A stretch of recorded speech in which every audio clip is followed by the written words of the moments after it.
I always had a burning desire to change my life, change my circumstances, change the trajectory which I was on. Every single night I would go to bed and I'd lie there and I'd think, fuck, it happened again. Today I was supposed to do this, and I didn't. But it always felt like I had an invisible rubber band just constantly pulling me back. And it was only at the end of the day where I reflected upon this, where I started to fucking hate myself for it. And for the longest time, I didn't know what this invisible rubber band was. Why do I keep falling back into my bad habits? Why do I keep breaking the promises to myself? And this is when a brutal truth was presented to me. I was in a call with my client at the time. I was video editing for Hamza Ahmed, who just so happens to be the biggest male self-improvement YouTuber in the space. I was talking to him about this, and that's when he told me, well, Sam, you are just a product of your environment. Who are you spending your time with every day, Sam? And the answer was with my friends in a Discord call who would sit, they would play video games, they would banter and talk about things which ultimately had no weight in life. Drama, world events. It was either those guys or friends who I would go out and just do drugs with. Frankly, we would go to music events and we would do a bunch of drugs. Your friends are holding you back. That's the truth that you need to hear. It's the truth that was delivered to me. And for a long time, I wasn't ready to accept it. For the longest time, I held on to the fleeting feeling of, well, if I just continue doing what I'm doing, then they will follow suit. And it wasn't the case. And in fact, being around these people just made what I wanted to do so much harder. Almost impossible. There's another layer to this brutal truth, and that is that the people you keep around, they subconsciously want you to stay the same because outgrowing them would make them severely uncomfortable. This is especially the case for friendships which are spawned from sharing bad habits. The best friendships which last over time are ones which are forged through sacrifice. These are the types of friends who actually root for you and they consistently challenge you. I didn't have these friends for most of my life. I had friends who would laugh behind my back when I told them that I wanted to build a business. I had friends who would spend all of their mental bandwidth on things which gave them no return on their energy. I had friends who would seek comfort rather than purpose and progress. And it's only that comfort, willingness to continue exposing themselves to things which distract them from the fact that they're not actually fucking fulfilled, which keeps them trapped in the cycle that they're in. Now, if you're watching this video, you probably have that same burning desire I had when I went to bed, and I was furious at the fact that I had once again let myself down. I had once again broke promises to myself. I said I wanted to change. I said I wanted to do something different, but I've relapsed once again. It keeps happening. Like a rubber band, I snap back into line, into the NPC life path. Even after I received the advice from my friend Hamza, for 9 months, I thought, I can make this work. I can fight against nature itself. And then one day, my agitation got too much, and I decided to just do something radical. I decided to leave the Discord server. I decided to stop going to the drum and bass raves and doing drugs. And for a long time, I felt horribly lonely. I had been cast out of my tribe. I was mocked for not doing what everyone else was doing. I was mocked for separating myself. Oh, big shot Sam. He's too cool to hang out with us. He's building his business. And it was so painful. Some of the most painful months of my life. But the truth is, I was so much better off being alone, cripplingly alone, than hanging out with people who never challenged me, who never pushed me forward. I had to first sacrifice the comfort of those friend groups before I could find and create my own tribe. And if you want to do the same, it's behind that level of sacrifice. Hanging around people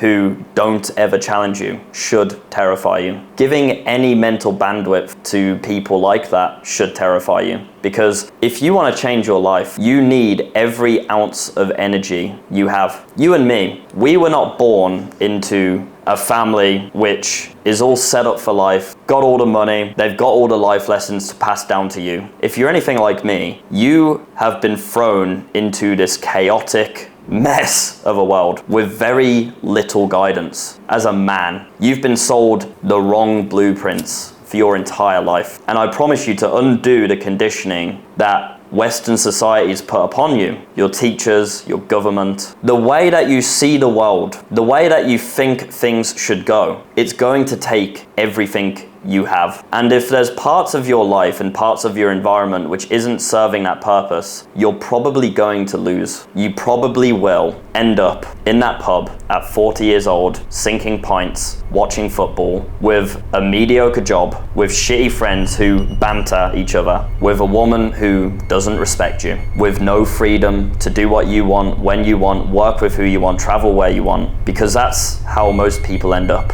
That should terrify you. Whether you like it or not, your friends, consciously or subconsciously, shape your standards. Consciously when they say, Sam, come on Rocket League, Sam, come out to the club, Sam, don't work on your business, that's gay, go get a job. And subconsciously, by the standards that they hold for themselves. If everyone around you is holding themselves to a super low standard, you as a competitive red-blooded man aren't going to have that hard of a time competing with them. Suddenly, if you dropped yourself into a room of millionaires who would only talk about making money, building purposeful businesses, and cultivating incredible relationships with friends, women, you would feel so deeply uncomfortable with who you are, how you carry yourself, that you would have no choice other than to level up. And that's the position that I continually put myself into. And that's why I continually grow. That's why I find that the aspect of freedom towards your self-development journey is so important. The ability to get on a flight and get the fuck out of wherever you're from, your hometown. Meet new entrepreneurs, exciting people, people who have lessons to teach you, people who make you a little bit uncomfortable. Meet beautiful women who aren't psyoped into following the male blueprint to fulfillment. Because if you don't have that level of freedom, you're stuck in an old environment with old habits, old friends, and you're constantly going to be swimming upstream. You're in a circle of people who don't challenge you, don't push you. And it's not like you're choosing it. You're not choosing to be mediocre, but you're just absorbing it. You can't help it. Your entire worldview and your subconscious interactions is based around absolute mediocrity and comfort. It's okay that I have an unfulfilling, underpaid job because, well, when I get home, I can hit my vape and play Grand Theft Auto 6 and it's fine. And then on the weekend, I get to go out and do ketamine. That's probably the choice that you make every single day. And that's why you go to bed so fucking agitated, because you keep failing yourself, because you have no standards and the people around you have no standards for you. You're in a losing war. And the only way to change the tides is by a radical shift in your environment, letting go of the old and building the new, killing the boy and letting the man be born. I didn't know what real friendship was until I was about 22, 23 years old. Real friends, masculine friends, they will call you out. They will make you fucking uncomfortable. They will challenge you consistently. When I don't have people around me who are challenging me consistently, I'm actually miserable because I've programmed my brain to love progress. And you probably love progress yourself. You're just progressing in the wrong things consistently. Real friends hold you to a standard even when you're slacking. Real friends hold themselves to a high standard so that you are more likely to oblige. The difference, summarized, is very simple. Fake friends will lie to you and they will let you lie to yourself, and real friends don't. If you was to sit down and do an autistic audit on your friends, how many of them, honest to God, if you had no ego, if you had no attachment, you were just using pure rational male logic, how many of them would actually check the boxes for being a real good friend? I'll tell you now, I had two actually. I had my friend Yanis, who pushed me to begin my video editing freelancing business, which has ultimately landed me into the position I'm in now. And I had Hamza, who played a monumental part part in my own developmental journey. And obviously, he was my biggest client, and we scaled his YouTube channel to over 2 million subscribers over the span of 2 years. This is what real friends do. I've only gotten better from my relationships with those two friends. I was only able to harness the experience really from being friends with these two people once I let go of the old though. Once I stopped being rubber banded back to square one. Once I accepted the fact that fuck it, it's going to be lonely for a while. It is a lonely path. Building a business, doing something different, doing something fulfilling, stepping away from the bad habits. But that's when my life began to change. That's when my life began, full stop. And that's when I started to actually attract more of the type of people who I actually really wanted to mix with. Because all of this energy is subconscious. I don't want to hang around someone who hangs out with losers. Because if they're hanging out with losers, more likely than not, they're a loser. I don't think a lot of people realize just how important the environment factor is and how much of a product of our environment we all are. You need to create your environment for masculine excellence, for men who are pushing for the same as you. I've built my tribe. It took me years upon years of sacrifice and effort to do that. But my God, it's such an insane difference being in a positive feedback loop with the people you hang out with who continually make you uncomfortable, continually push you forward, rather than on the flip side, when you're on a negative feedback loop and your life is just continuing to get worse and worse and worse, and you go to bed every single night just fucking furious that you've once again let yourself down.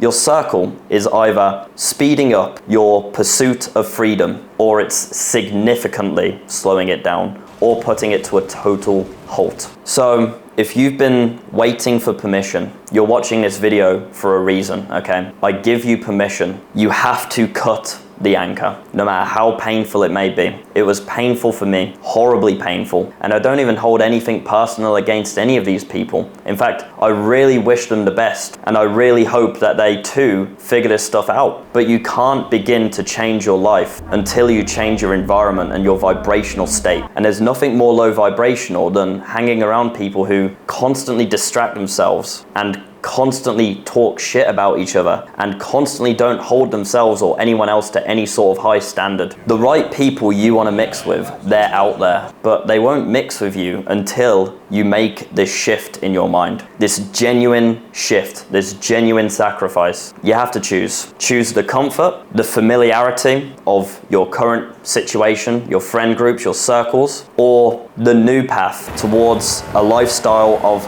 freedom, mixing with entrepreneurs who you look up to, who you respect, mixing with beautiful women who are genuinely feminine, aren't psyoped, who respect you. It's a choice, but that choice starts with first letting go of the old. And I said it once and I'll say it again. Kill the boy and let the man be born. If you want to walk the exact same pathway which I took towards my lifestyle of financial location and creative freedom, and you also want to enter a network of over 600 people who are fighting in the trenches just like you, who are like-minded, who are actually pushing for more, you can join my Academy of Excellence. Start mixing with men who either have what you want or are fighting towards what you want, and watch how much of an insane change that makes to your life immediately. The Academy of Excellence will teach you from going from a total beginner video editor into an advanced business savvy video editor making upwards of 10K per month from their laptop. This is a skill which completely changed the game to me. I started to become valuable to highly influential businessmen. I started to have a shift in my self-image when I started to put out purposeful work which was actually making a positive impact on people, and I genuinely started to become valuable to the marketplace and valuable to myself. The Academy of Excellence makes this easier than ever with a tailored roadmap which takes you from total beginner to video editing James Bond Chad. If that sounds interesting to you and you want to begin your pursuit of freedom, go ahead and check out the first link in the description right now. I'm rooting for you. Take care.